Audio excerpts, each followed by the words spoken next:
RFI et France 24 présentent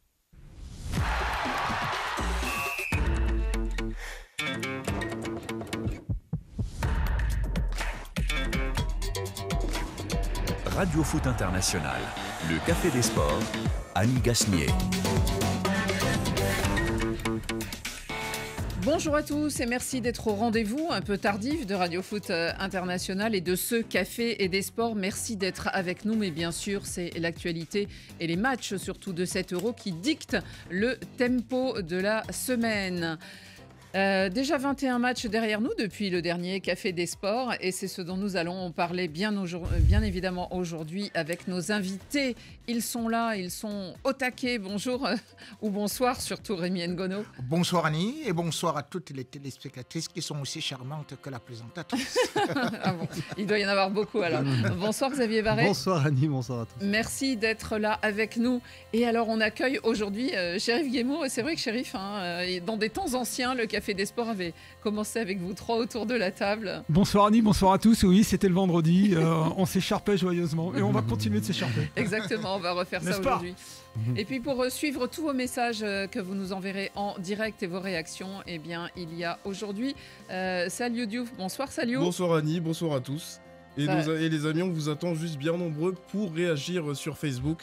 Déjà, je vois qu'il y a Émeric qui parle d'absence de fond de jeu pour l'équipe de France. Et les autres, on vous attend sur Facebook pour citer les messages à l'antenne. Bien sûr, on les citera. Et on commencera évidemment par ce match donc, qui vient de s'achever sans aucun but entre la France et les Pays-Bas. Le match a été intense, disputé, mais les Bleus ont multiplié les maladresses devant les cages adverses. Les Oranges, eux, produisant en réponse quelques frayeurs, un clair manque d'efficacité côté bleu et une confirmation. Sans Kylian Mbappé resté sur le banc, les Français ne gagnent pas. On y reviendra notamment grâce à Antoine Grenier, un groupe D où toutes les équipes pourront encore se qualifier. Mardi, ce sera pour la troisième et dernière journée. Une semaine après le coup d'envoi, quelles sont les tendances dans cet Euro en Allemagne ? Quelles sont les équipes déjà impressionnantes au cours de leur premier match ? Les joueurs attendus et notamment les jeunes ont-ils confirmé ?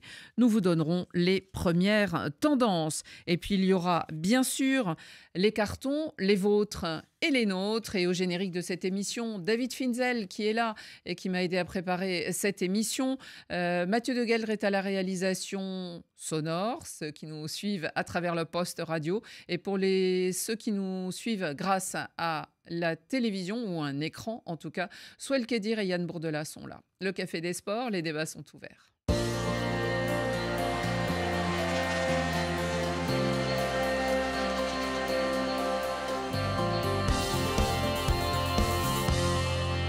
Une rencontre difficile, une rencontre tendue et à la fin, le résultat était vierge et nul. Et c'est le premier score 0-0 de cet Euro en 21 matchs.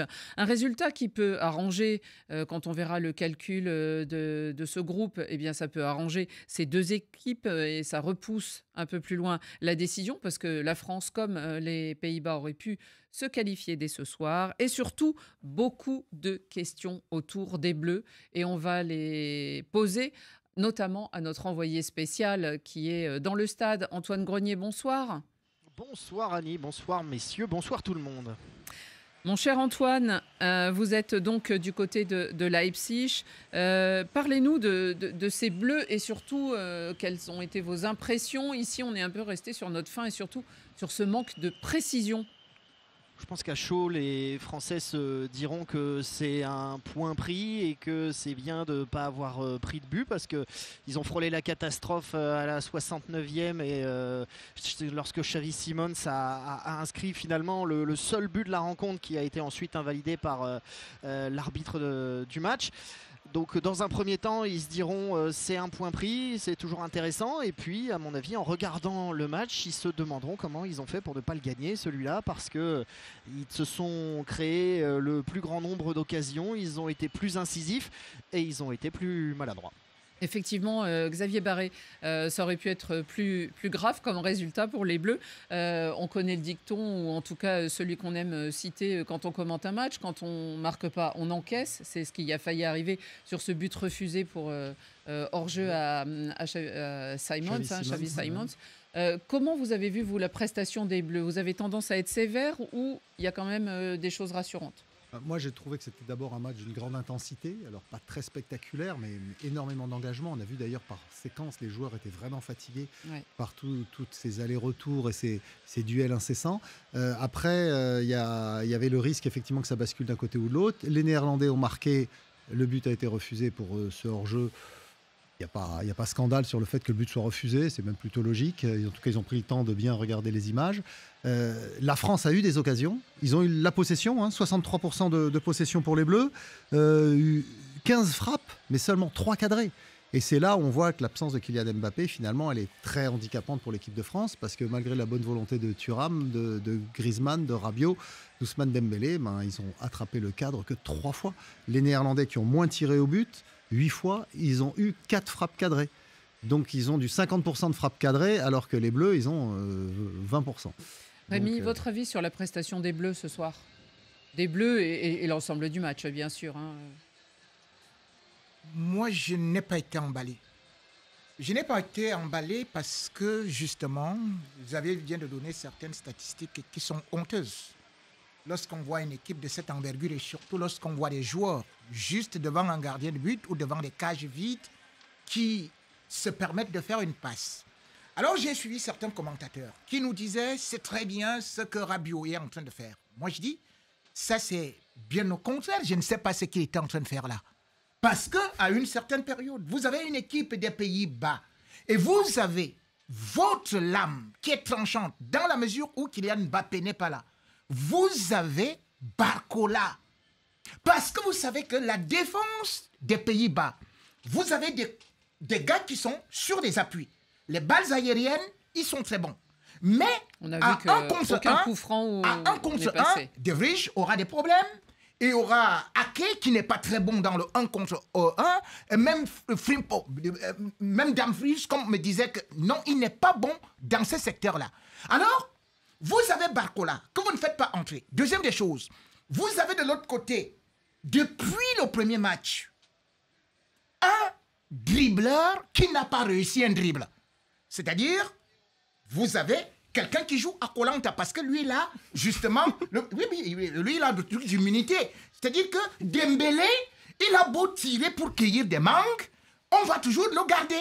Il a beau donner des passes à l'adversaire, on va le... Mais non, il y avait Coman qui était là. Deuxième des choses. Il est rentré, Deuxième des choses, dans l'équipe de la France, vous allez quand même vous rendre compte, Annie, que le meilleur joueur, c'est qui? C'est N'Golo Kanté. Deuxième fois qu'il est désigné homme du match. C'est hallucinant. Ouais. C'est-à-dire que, et au milieu du terrain, vous oubliez même que vous avez quelqu'un qui sait traverser, qui sait percer les lignes. Pourquoi vous êtes parti avec Kamavinga, qui ne sort pas du banc? Moi, je ne comprends pas ce que Didier Deschamps a fait dans ce match-là, de telle sorte que c'est très décevant ce coaching. C'est vrai qu'on aurait pu s'attendre avant le début du match, peut-être à l'entrée de Barcola ou à un moment dans le match. Vous, comment vous avez vu, qu'est-ce que vous comprenez de cette tactique choisie Chéri, vous qui en plus avez commenté tout le match. Ce qui me déçoit dans cette équipe de France, et ce qui a été criant ce soir, c'est que l'équipe de France manque de fond de jeu. Il y a encore des occasions de but, donc ça c'est plutôt rassurant, mais il y a un manque de fond de jeu qui fait que quand on est privé de certaines individualités, au moins on peut se reposer sur un fond de jeu comme il arrive à faire des équipes comme l'Allemagne, l'Espagne, voire même la Croatie. Bon, ils n'ont plus de jus, la Croatie, mais ça ressemble encore à quelque chose, même si c'est très décevant, je suis d'accord avec vous. L'équipe de France, elle tourne en rond. Elle est tombée dans le piège du bloc contre bloc, ce qu'on a souvent reproché à l'équipe de France. Mais quand elle s'en tirait, on disait finalement, elle a réussi à gagner. Ce soir, elle n'a pas gagné. Elle n'a contre pas une perdu équipe... non plus. Elle aurait pu perdre. Non, mais attendez, vous êtes extraordinaire. C'est les Pays-Bas en face. C'est pas Andorre ou le Luxembourg. Les Pays-Bas, c'est quoi devant la France? Non, c'est Pays-Bas. Quart de finale de dernière Coupe du Monde. C'est une bonne équipe. On a une très bonne équipe qui a battu la France lors de leur dernière confrontation à Rotterdam. Pas de problème. Mais sauf que là, tu les as pas battus et c'est une équipe des Pays-Bas. Oui, mais tu perds pas. Non, mais attends. C'est une équipe des Pays-Bas qui est prenable dans le sens où elle commence le tournoi sans deux éléments majeurs que sont De Jong et Coupe Minors. Cette équipe, elle est prenable. La preuve, l'équipe de France a eu des occasions. Mais c'est des occasions au coup par coup. Il y a juste un temps fort en début de deuxième mi-temps et c'est tout. Et la France, elle commence le match sans Kylian Mbappé, son meilleur buteur. Et déjà, tu commences sans Mbappé, c'est 10% de moins de chances de gagner. Alors tu confirmes ce que je veux dire. Statistiques. Tu confirmes ce que je viens de te dire. Quand tu es privé des individualités, tu dois te reposer sur un système qui fait que tu vas gagner. Et c'est pas le cas de l'équipe de France. Mais l'équipe de France, et je suis d'accord avec toi, a fait une bonne entame de deuxième période. Elle n'a pas été récompensée et elle a eu les jambes coupées avec ce but fort heureusement refusé. Et du coup, après, on a bien compris que les deux équipes se contentaient d'un 0-0. Ça, on l'a bien compris. Que ça les arrangeait. C'est pour vu. ça que cette fin de match est frustrante pour beaucoup de téléspectateurs. Mais si vous regardez le match dans sa globalité, la première période et le début de deuxième, c'était un match d'une très grande intensité. Et à l'arrivée, comme ils ne perdent pas, ni Deschamps ni Koeman, je suis sûr qu'ils sont très satisfaits. Bon. Monsieur, si vous êtes satisfait, cela veut dire que... Et je vais même te dire une chose. Est-ce qu'il y a des commentaires ou des réactions de nos auditeurs? Tout à l'heure, ils le disaient d'ailleurs, ils avaient commencé assez dur. Absolument, puis la tendance, elle est assez générale. On parle d'une absence, d'une dépendance à Kylian Mbappé. Mais juste avant, il y a un joueur qui fait l'unanimité, c'est N'Golo Kanté. Par exemple, Judy qui nous dit quel est le secret d'N'Golo Kanté pour être toujours aussi en forme. Le papier Rabiot-Kanté est phénoménal. Et puis là, on a notre ami Enache qui nous dit... La France sans Mbappé, c'est comme un fruit sans vitamines. Non, mais c'est révélateur. Hein. Kanté, par exemple, il s'est pas contenté de gratter des ballons. Il s'est projeté devant. Il a fait des tentatives de tir. Pourquoi ? Parce que personne ne prenait l'initiative. Cette équipe, elle était inhibée. Elle savait plus comment s'organiser. Donc, Kanté, il se dit bon, je vais y aller. Il a tiré une fois, il a tiré deux fois. Il allait sur le côté gauche. Il allait sur le côté droit. Il a déjà fait ça lors du premier match. Mais parce il a déjà fait ça lors du premier match. Parce que cette équipe a du mal à s'organiser. Chérif Guémon, tu suis le football depuis 20 ans. Mais attendez, vous aviez bien compris dès le coup d'envoi, mais même une heure avant le coup d'envoi, en voyant la composition, qu'on partait pour un 0-0. Moi, je vais même vous dire une chose, j'ai parié sur un 0-0. Et tout le monde me disait dans la famille, mais non, la France va gagner. J'ai dit non, ça va faire 0-0. Et d'ailleurs, je suis en tête du concours des pronostics, parce que ça a fait 0-0. Mais c'était clair comme de l'eau de roche. Je comprends pas que toi, Chérif Guémon, qui suis le foot depuis 20 ans, tu sois surpris par ça. C'était évident que ça allait faire 0-0. Quand tu bétonnes ton milieu de terrain, que t'as pas ton meilleur buteur, tu pars pour un 0-0. Rémi. J'ai l'impression que la France joue avec les Pays-Bas depuis l'histoire en se basant uniquement sur Kylian Mbappé, qui, faut-il le dire, n'est arrivé en sélection qu'en 2017. Et d'ailleurs, c'est là où il marque contre les Pays-Bas. Moi, je vais te dire, puisque tu dis qu'on suit le football depuis 20 ans, regarde les confrontations. Combien de fois il y a eu match nul? Il n'y avait pas Mbappé. En 31 confrontations, il n'y a eu que 5 matchs nuls. C'est le 5e.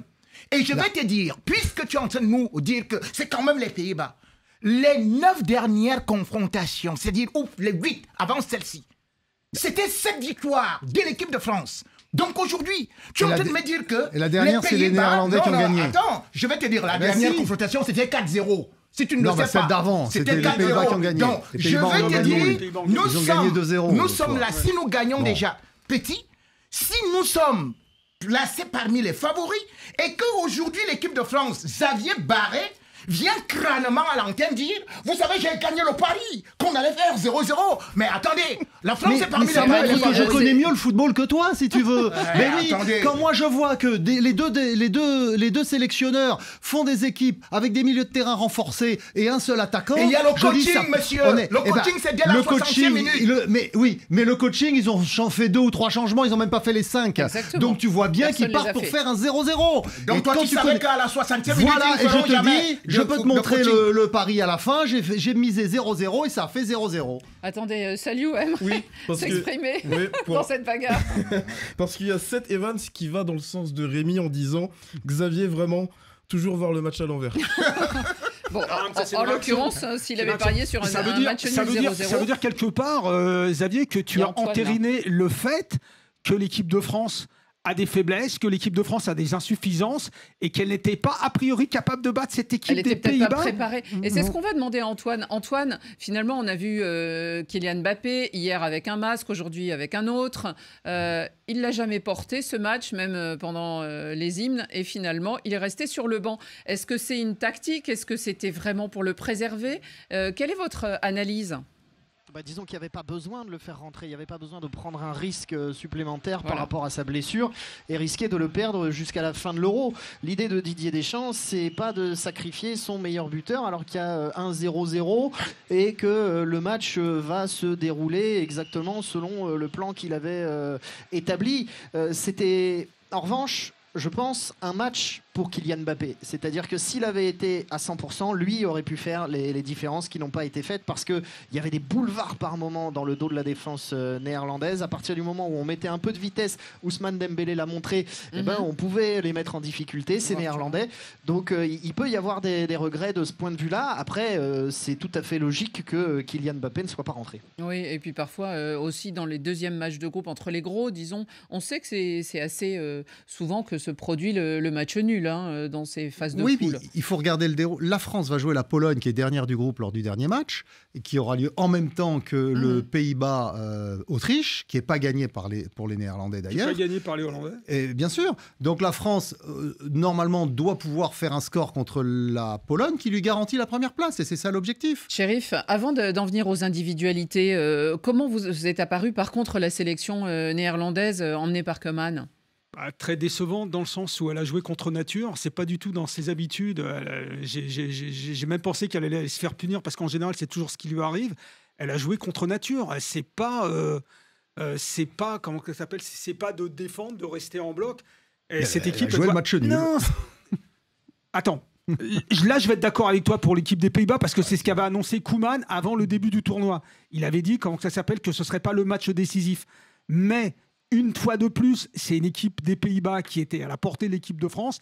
Et j'ai vu que l'équipe de France n'a pas été en mesure de battre une équipe qui était prenable. Je rappelle, là, j'ai vu aucune individualité. On a tenté le pari Xavi Simons, par exemple, qui n'a pas réussi du tout. Il est resté 1 heure. À mon avis, il aurait déjà dû sortir à la mi-temps.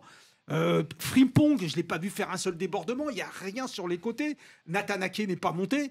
Je veux dire, il y a quand même le jeu long. C'est un truc qui sort de temps en temps quand ça reste un peu bloqué. J'ai même pas vu de jeu long de la part de De Vrij ou de Van Dijk qui sont des spécialistes dans la matière. Au bout d'un moment, quand tu tentes plus rien, cette équipe...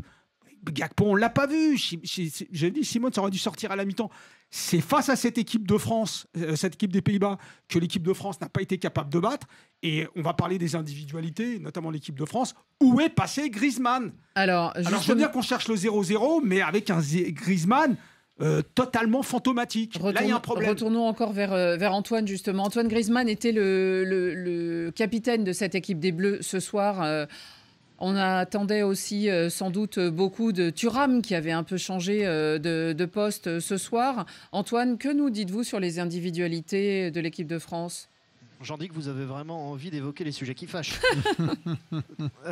Antoine Griezmann, il a été replacé en 9,5, en numéro 10, bref, à un poste un peu hybride, parce que Deschamps avait décidé de titulariser un milieu à 3 avec Tchouaméni, Kanté, Rabiot, donc pour le libérer des tâches défensives auxquelles il est astreint depuis le mondial au Qatar.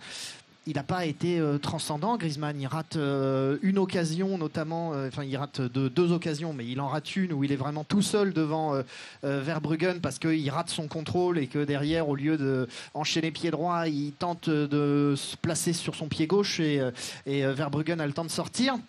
Antoine Griezmann, il n'était pas dans une configuration, alors il n'a pas été très aidé non plus par un Marcus Thuram qui soit n'a pas suffisamment bougé, soit quand il a créé des différences, est allé envoyer son ballon alors qu'il est à 5 mètres du but, certes dans un angle un peu fermé, mais à 5 mètres du but, il est allé l'envoyer dans la tribune directement des supporters néerlandais.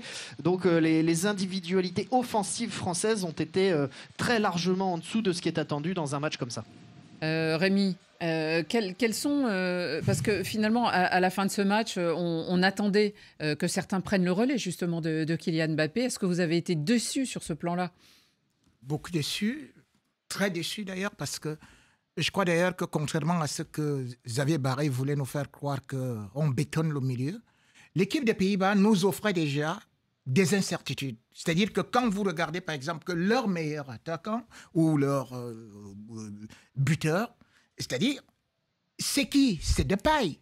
Depay, cette saison, non seulement c'est des blessures, c'est 1222 minutes. Il n'est pas titulaire à l'Atlético. Il n'est pas titulaire, quelque part. Alors, ça fait longtemps qu'il n'est pas titulaire dans un club. Il n'est pas titulaire. Donc, voilà, qu'est-ce qu'il pouvait apporter comme danger à une défense de l'équipe de France? Alors, de l'autre côté, comme vous dites, Xavi Simons, même moi, un joueur qui déjà est en prêt, envoyé par le Paris Saint-Germain. Il fait une bonne saison à Leipzig. Ce n'était pas l'élément clé. Et d'ailleurs, tu as pu constater qu'il n'a pas beaucoup... Ils veulent le récupérer, mais comme ils l'ont prêté 2 ans, ils ne peuvent pas... Non, mais on ne peut pas dire comme ça. Donc, pour moi, aujourd'hui, ce qui a manqué à l'équipe de France, c'est justement cette absence de clairvoyance de Didier Deschamps de ravitailler le milieu du terrain afin qu'il soit dominant sur celui des Pays-Bas.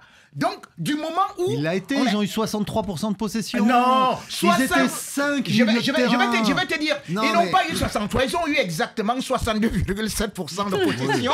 Ils ont eu 16 tirs, mais le problème c'est quoi? Quand il y avait des milieux de terrain, il n'y avait pas d'attaquants. Monsieur, il y a ce qu'on appelle des passes latérales qui ne peuvent pas apporter le danger parce que c'est les passes dans le dos de la défense qui sont beaucoup plus importantes. C'est les passes verticales qu'il faut compter.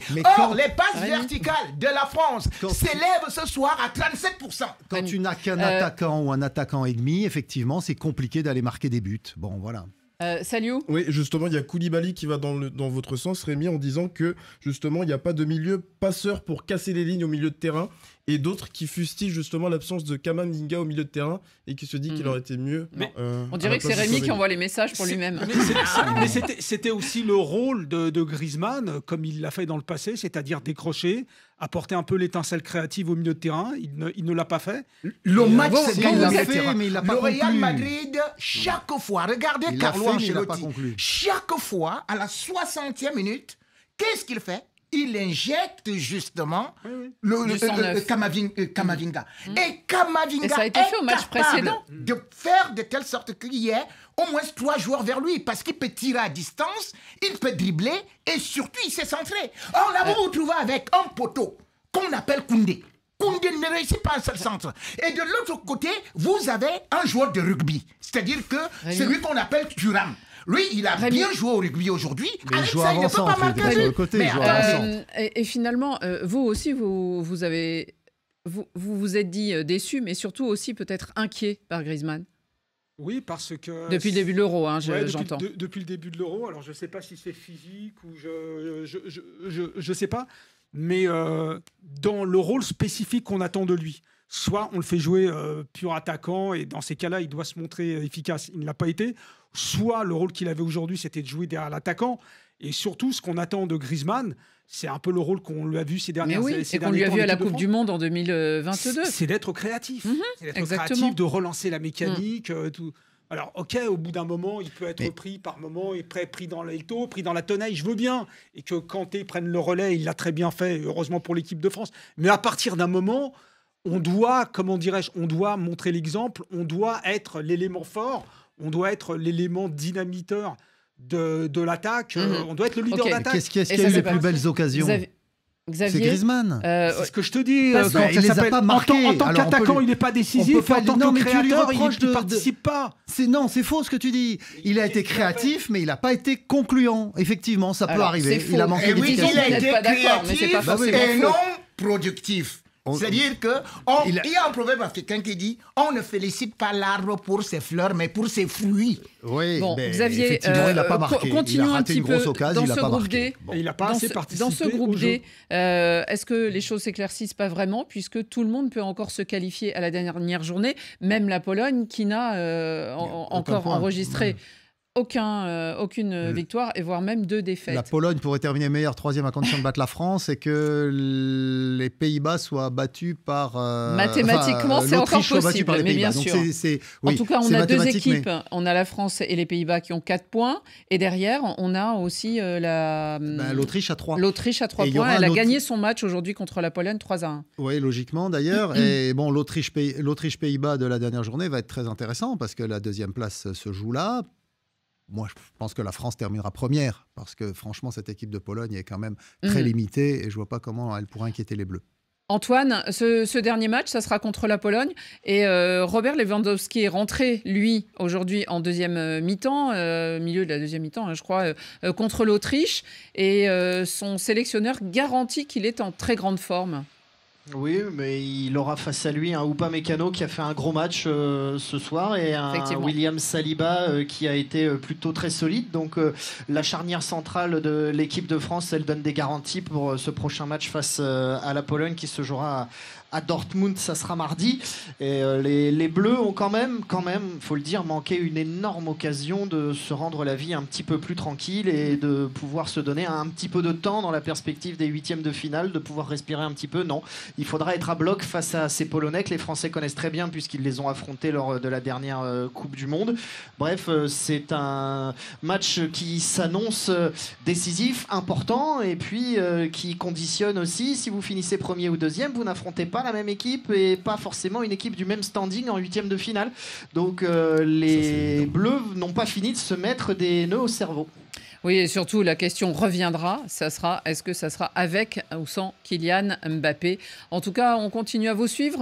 Antoine, vous êtes notre Deutschland Trotter, n'est-ce pas? Je suis le fil rouge de l'Euro sur RFI. On a un fil rouge d'ailleurs avec vous. Antoine Grenier. Il est toujours là. Non, en tout cas.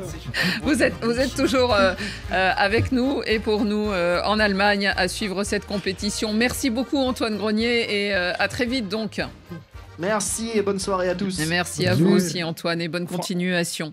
On continue, on va parler de la compétition mais on va élargir un peu le spectre les amis. On ne va pas s'en tenir seulement à ce match mais aux 20 autres qui ont eu lieu depuis vendredi dernier.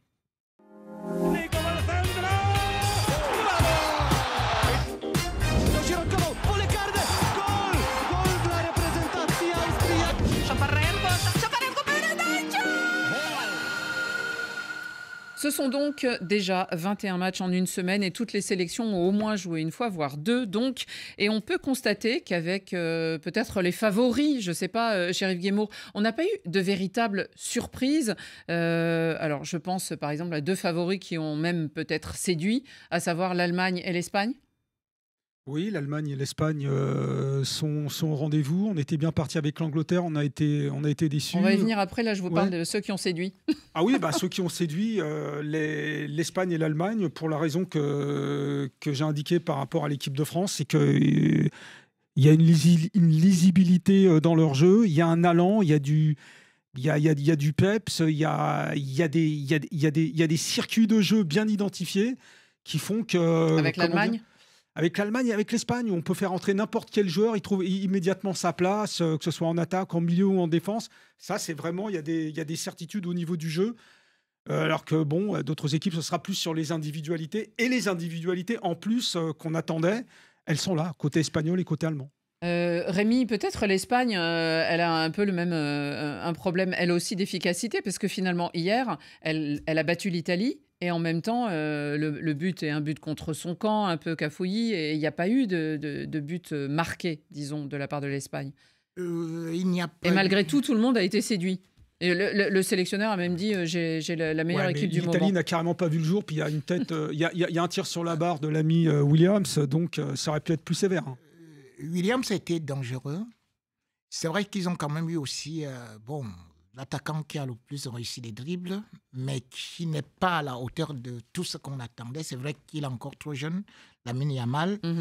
C'est vrai que celui qui devrait être le point d'appui n'a pas été très efficace. Donc, c'est pour ça que je dis toujours que cette équipe d'Espagne donne des possibilités. Mais quand vous regardez beaucoup plus l'autre côté, c'est-à-dire que l'Allemagne, que ce soit avec Wirtz, que ce soit avec Kroos, qui, faut-il le dire, est dans une forme étincelante. Et quand vous voyez surtout aussi que de l'autre côté, il y a des équipes qui sont en train de se révéler, comme le Danemark. Le Danemark, ils ont une lisibilité de jeu. Je l'ai mis. Terriblement bien joué. Et ça m'a beaucoup impressionné. Et j'ai même encore été impressionné par l'Autriche. Ah oui, l'Autriche que la France a battue. L'Autriche est montée en régime. Et l'Autriche, d'ailleurs, aujourd'hui, quand on essaie de regarder ceux qui ont le plus cadré, c'est eux. Ils sont à 9 tirs cadrés. Donc, ils ont été beaucoup dangereux, même s'ils peuvent jouer parfois bas, mais ils sont très, très virevoltants quand ils sont en possession. Ils font des transitions très rapides. Xavier, parmi les favoris, alors on a cité l'Allemagne qui a marqué beaucoup de buts. Elle, on a parlé de l'Espagne. Est-ce que vous en auriez une autre? On va venir à la déception anglaise, bien sûr. L'Espagne et l'Allemagne, je crois que c'est les deux qui sont qualifiés déjà pour les huitièmes de finale. Donc, alors parlons de l'Angleterre, si vous voulez, parce que l'Angleterre, elle a eu deux faces. Il y en a eu une bonne en début de match contre la Serbie, puis ça s'est un peu éteint. Et puis là, contre le Danemark, alors c'est un bon Danemark, et on l'a tous vu, mais enfin, ils ont des joueurs. Ils ont des joueurs, Phil Foden, Bellingham, Saka et Harry Kane. Ils ont marqué 114 buts durant la saison qui vient de s'écouler. Et là, Kane a marqué. C'est là il faudra additionner le temps de jeu qu'ils ont réalisé. C'est ça le problème. C'est qu'on a vraiment le sentiment que ces Anglais, ils sont rincés. Alors, ils font le show pendant 20 minutes. Ils sont époustouflants. Ça a été le cas lors du premier match contre la Serbie. Pas le deuxième. Ça a été un petit peu moins, mais ils ont quand même aussi assez copieusement dominé le début de match face au Danemark. Et puis après, ils n'ont plus de jus. Ils s'effondrent, ils ne tiennent plus. Et donc, je pense qu'il y a un vrai problème de conditions physiques pour les Anglais. Alors, est-ce qu'ils ont eu une préparation complémentaire qu'ils finissent d'encaisser? Mais j'en suis pas convaincu. Je pense qu'il y a un vrai souci qui est assez habituel avec les Anglais, compte tenu de la saison qu'ils ont. Oui, sauf que tous ne jouent pas en Angleterre. On peut penser à Bellingham. À part Bellingham, mais Bellingham, il a fait une énorme saison aussi avec le Real, puisqu'ils sont allés jusqu'en finale de la Ligue des Champions, je crois, et qu'il a pourtant en plus été blessé en milieu de saison. Donc ils ont quand même des joueurs qui sont au niveau physique, j'ai l'impression, vraiment très fatigués. Il y a ça. Chérif, il y a ça. Il y a peut-être aussi les choix du sélectionneur. Ah ouais, tactiquement, par moments, je trouve ça complètement anarchique. Et les Danois, ils s'en sont rendus compte. Et c'est ce que j'ai apprécié chez les Danois. C'est un moment, ils se sont dit, bon, ça caisse, c'est l'Angleterre, on est mené à 1-0. Mais comme ça flotte au milieu de terrain, comme ça flotte, Bellingham marche sur les plates-bandes de Kane. C'était un peu moins le cas, je reconnais. Et de Foden. Et comment dire, il manque de discipline tactique. C'est pas qu'ils sont indisciplinés, mais comment dire, il n'y a pas encore la cohésion tactique qu'on a vue, par exemple, en Coupe du Monde contre la France, où là, on a vu une machine de guerre. Là, je retrouve plus cette machine de guerre parce que Bellingham en fait trop, parce que les autres n'en font pas assez, qu'ils ont du mal à bouger en bloc, avancer en bloc, reculer en bloc. Là, j'ai des inquiétudes de ce côté-là. Rappelez-vous de la machine de guerre que l'équipe de France a affrontée en Coupe du Monde. Est-ce que vous êtes d'accord avec moi? Est-ce qu'on retrouve cette machine aujourd'hui? Non. Rémi, une autre équipe peut-être qui arrive parmi les favorites et qui a gagné son premier match, elle l'a joué encore une fois, je pense évidemment à votre cher Cristiano Ronaldo et au Portugal. C'était pas mal. Là aussi, il y a eu pas mal de critiques sur la tactique choisie par les joueurs choisis par Roberto Martinez. Oui, même si aujourd'hui, il faut quand même dire que le Portugal ne se fait pas beaucoup d'illusions par rapport à l'Angleterre. Le Portugal n'a pas les mêmes éléments. Cristiano Ronaldo et Pepe, il faut savoir quand même que ça fait 39 ans et 41 ans. Ils ont battu des records. Oui, ils ont battu des records. Et je crois d'ailleurs que les gens oublient que même en 2016, ça avait commencé par des critiques et que ce Portugal-là peut monter en régime. Mais moi, par contre, ce n'est pas le Portugal qui m'inquiète, c'est plutôt l'Angleterre, parce que j'avais déjà dit ça ici.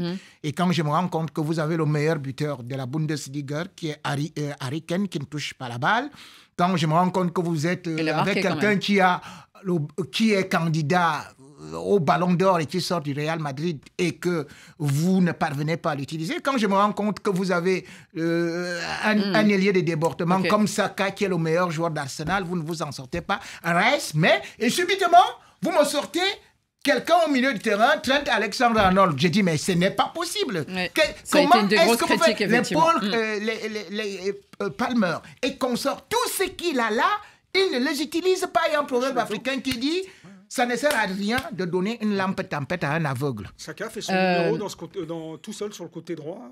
On sent pas. Phil Foden, c'est le meilleur joueur de la Première Ligue. Est-ce que vous l'avez vu? Salut, ce qu'on a remarqué et peut-être aimé aussi dans la semaine, c'était ces petites équipes qui, elles, jouent pour apparaître dans cette compétition, qui jouent jusqu'au bout et qui, souvent, arrivent à marquer ou à égaliser. Je vais citer l'Ukraine qui, aujourd'hui, a remporté une excellente victoire contre la Slovaquie, l'Albanie, la Géorgie, l'Écosse. Je mets un peu tout le monde ensemble, mais c'est vrai que ces équipes-là, elles ont enthousiasmé aussi. Et surtout dans la manière, en fait.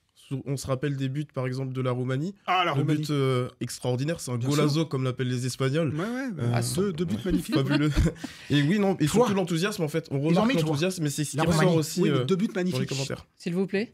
Ce qui ressort beaucoup aussi chez nos amis internautes, c'est justement l'essor de ces petites équipes, entre guillemets, qui produisent un football plutôt spectaculaire, et puis derrière on se retrouve avec parfois qui calculent pas en fait. Voilà, des grandes équipes qui forcément sont dans le calcul et donc on s'ennuie un peu plus. Oui, effectivement. On a eu 4 remontadas déjà depuis le coup d'envoi de la compétition sur 21 matchs, c'est pas mal. Encore un cet après-midi avec l'Ukraine face à la Slovaquie, qui a fait preuve d'un tempérament incroyable pour remonter alors qu'ils avaient déjà perdu le premier match. Alors il y a des joueurs qui sont attendus dans cette compétition. Certains ont déjà un peu marqué les esprits dès le premier match. Et il y en a un, il est très jeune, il vient du FC Barcelone. Et lorsque le roi d'Espagne est descendu dans le vestiaire pour féliciter son équipe, puisqu'elle s'est imposée hier soir, c'était face à l'Italie, eh bien écoutez ce petit échange assez amusant. Et pour ceux qui nous regardent, regardez le roi Felipe. Bueno, ha habido tantas ocasiones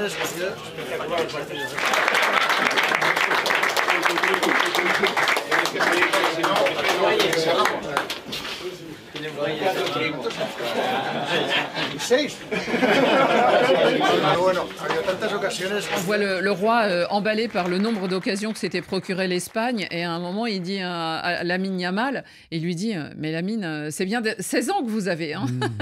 Donc il n'en revient pas. Il n'en revient pas. Xavier, Lamine 20 Yamal. tirs. Ah oui, Lamine Yamal, formidable. Vous nous aviez posé la question la semaine dernière, est-ce qu'il devait être titulaire après, avec la saison qu'il a fait à Barcelone. Effectivement, on peut se demander. Est-ce que William lui a pas volé un peu la vedette pratiquement? Alors, il a été meilleur, effectivement, plus entreprenant pour ce match contre l'Italie.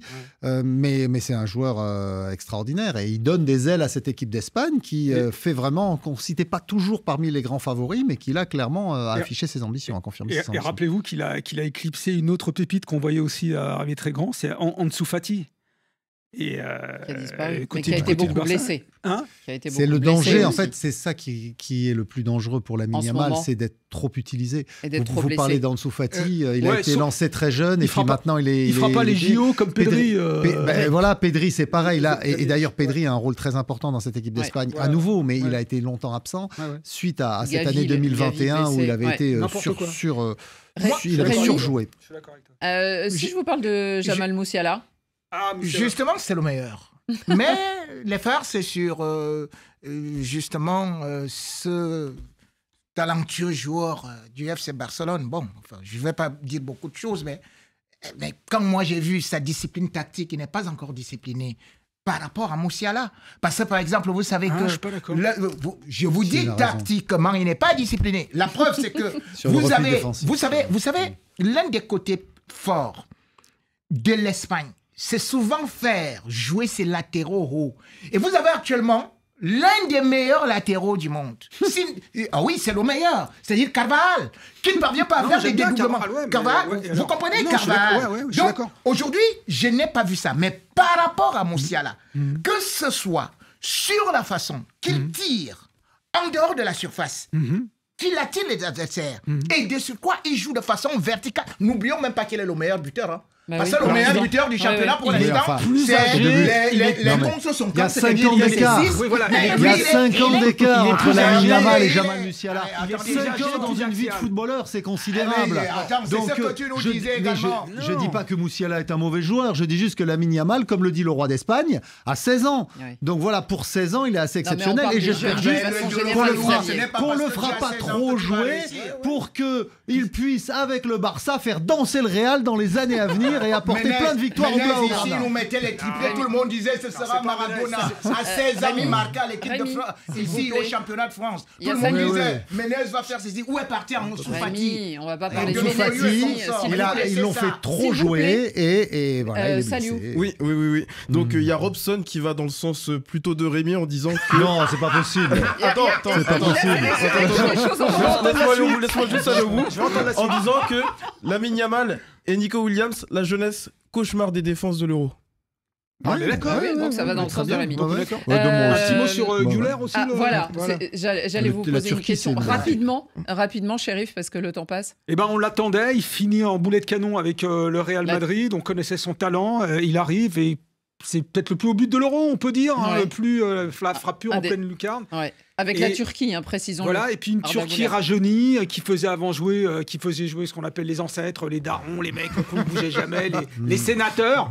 Et là, il y a un petit vent de fraîcheur dans cette équipe de Turquie qui nous a beaucoup plu. Peut être l'adversaire des Bleus en 8e de finale. Absolument. Et ce qui est intéressant, c'est que le prochain match de la Turquie, ça sera contre le Portugal, et on aura ce très jeune Arda Güler contre Cristiano Ronaldo. Mais Cristiano Ronaldo, il aime bien les joueurs. Le très vieux Cristiano Ronaldo et le encore plus vieux Pep. Il faut savoir qu'il n'était pas encore né quand Cristiano Ronaldo jouait son premier Euro en 2004. Exactement. Avant de passer au carton, pour sortir de l'Europe, une information importante qui nous a été communiquée ce soir par la CAF et qui concerne 2 CAN à venir, à savoir celle des femmes et celle des hommes. Alors pour les filles qui devaient jouer la CAN d'ici quelques semaines au Maroc durant l'été, donc, elles la joueront finalement l'année prochaine, décalée d'1 an au dernier moment, parce que paraît-il qu'il y a des Jeux olympiques d'été et qu'on découvre que les filles jouent aussi et qu'il y en a beaucoup qui devraient jouer la CAN. Grande surprise. Et puis pour les hommes, là c'est la confirmation de rumeurs récentes qui nous étaient parvenues. La compétition prévue l'été 2025 au Maroc est déplacée à l'hiver, toujours au Maroc. Et ça sera du 21 décembre jusqu'au 18 janvier 2026. On passera Noël et le jour de l'an dans les stades, dans le froid de Casablanca, d'Agadir ou de Marrakech. Allez, on continue et on termine. Ce sont nos cartons. Carton jaune. Un carton là. Qui sort un carton jaune. Ouh là là là là, carton rouge. Carton rouge. Dans la confusion. Carton vert. Extraordinaire. Rien à dire. Et tout de suite, la parole à nos auditeurs et internautes. Sélection, David Fitzel. Bonjour, le Café des Sports. Moi, c'est Boubacar Diallo depuis Conakry. Aujourd'hui, je donne un carton très très vert, comme cette plante qui se trouve derrière moi ici, à la compétition européenne, l'Euro de football, avec des petites équipes qu'on n'attendait pas forcément. Je pense à la Géorgie, je pense à la Roumanie, je pense à la Slovénie, mais qui nous propose du jeu, qui nous propose du spectacle. Oui, je suis d'accord avec M. David Fitzel qui disait l'autre fois, c'est ça l'Euro. Eh bien oui. Bon Café de Sport et bon week-end, ciao. Bonjour Radio Foot International, ici c'est Chris Durand, Congo-Brazzaville. Moi mon carton il est de couleur rouge pour l'équipe de Croatie qui se comporte en distributeur automatique de points. Voilà, je comprends pas l'équipe. Franchement, au vu de sa notoriété, avec Tessa, franchement ils ne fournissent rien de bon et c'est inconcevable. Ils sont en fait méconnaissables. Voilà, ça c'est mon point de vue. Rien à faire. Salut RFI, c'est Benin Vita depuis la ville de Kinshasa. Depuis notre chantier, comme vous le voyez, j'ai donné un carton rouge à M. Gareth Southgate, le sélectionneur anglais, pour sa mauvaise gestion à l'égard de son groupe. Il a beaucoup de solutions sur le banc, notamment Cole Palmer, mais il ne veut pas les utiliser. En plus, Gordon, carton rouge à lui. Bonjour Café des Sports, c'est Abousso depuis Nouakchott en Mauritanie. Mon carton il est vert, il est adressé à le jeune Turc Arda Güler qui vient de marquer un super début face aux Géorgiens en Coupe d'Europe. Et je veux dire seulement que le recruteur du Real Madrid n'est pas si aveugle que le recruteur des voisins. Et je salue toute l'équipe de Radio Foot, à Xavier Barré, Rémi Ngono et Annie Gasni. Bonjour à tous. Je me nomme Kamara Boubacar. Je suis depuis Guinée-Conakry. Je donne un carton vert précisément à N'Golo Kanté et à tous les Africains qui suivent l'Euro depuis l'Allemagne, précisément à mon oncle Djelmouri Djoubaté et à toute l'équipe de Radio Foot International. Bonsoir la famille. C'est Kamara Alassane depuis la Guinée-Conakry. Carton jaune, c'est pour le sélectionneur portugais, Roberto Martinez. qui a failli nous mettre dans l'embarras lors de notre premier match à 7 €. Mais je lui mets en garde, car cette fois-ci, nous sommes venus pour ramener la coupe à la maison, après 8 ans, depuis 2016. Vive le Portugal. Bonjour RFI, bonjour Café des Sports, Benedetto depuis Cotonou, Bénin. Je donne un carton vert à la Yanti de Lionel Messi pour sa belle entame, pour ses débuts sensationnels, pour ses débuts triomphaux en Copa América, en s'imposant 2-0 face au Canada avec un Lionel Messi encore passeur, que n'en déplaise à Rémi Ngono. Hello, Mondial Sport, c'est Bervoki Jean-Pierre Coutu depuis Guinée-Conakry. Mon carton est jaune à l'encontre de Lionel Messi qui a raté 2 occasions nettes pour les premiers matchs contre le Canada. Merci. Bonsoir au Café des Sports, moi c'est Maudou Sarr depuis le Sénégal dans la région de Kaolack dans la commune de Sibassor. Moi mon carton elle est verte, elle est dédiée à l'équipe logotoise de Ferry de foot qui compétit au niveau de la 5e division sénégalaise. Imaginez-vous que cette équipe avec ses piètres moyens a éliminé en demi-finale du Coupe du Sénégal le grand et fameux Jaraaf de Dakar. Big up carton vert à Samba Diouf et à ses amis logotois. Et comme d'habitude, vous êtes toujours très très pertinent. On a beaucoup aimé l'auditeur qui écoute très bien Radio Foot parce que la petite phrase où David Finzel aimait les petites équipes, un salut, fallait quand même être bien à l'écoute. Ah oui. Merci à lui. Et puis merci aussi à celui qui nous a appelé de Mauritanie. Et merci à tous. Et continuez à en envoyer toutes les semaines. On sélectionne mais pas trop, on en passe aussi beaucoup. Allez, à vous les amis. Rémi. Carton vert. Oui, bien. À Simon Adingra qui n'est pas ingrat. Vous l'aviez préparé celle-là. Parce que là, non seulement il a gagné la CAN avec la Côte d'Ivoire, mais il n'a pas oublié quand même là où il a été formé, c'est-à-dire dans un centre au Bénin.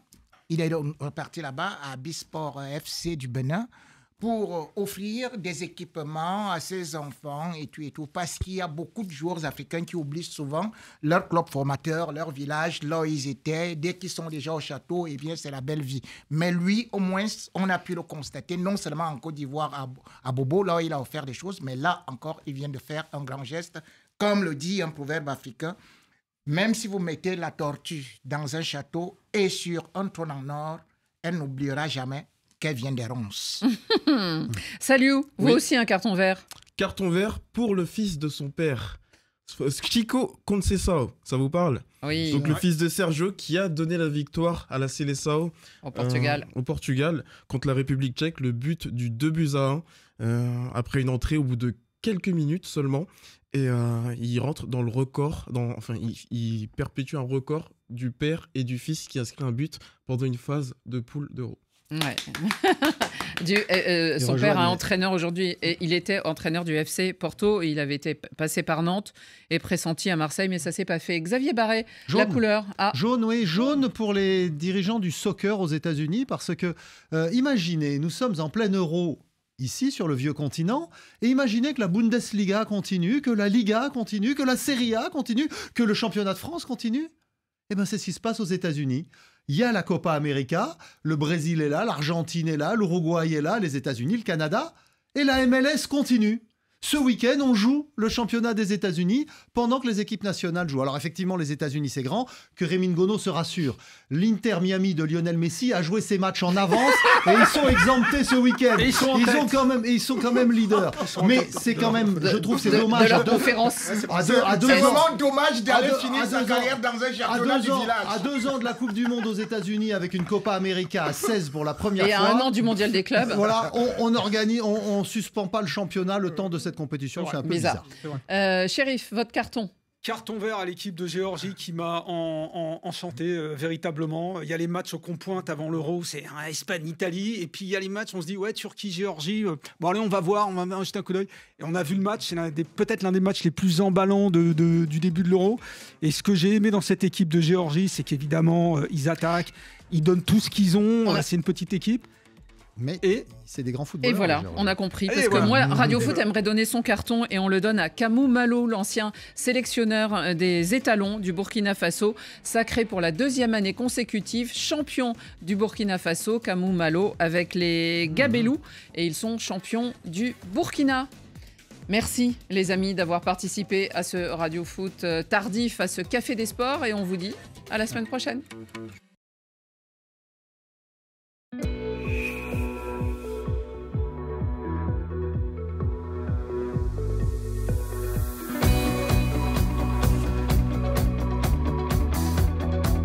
France 24, l'art sous toutes ses formes.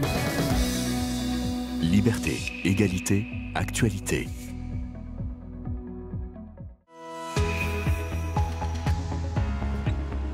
The Avignon Theatre Festival is 40 official production.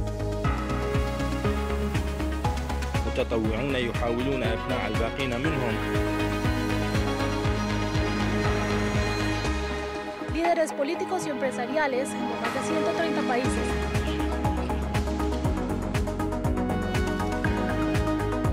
Aujourd'hui, l'atmosphère est bien différente dans la ville.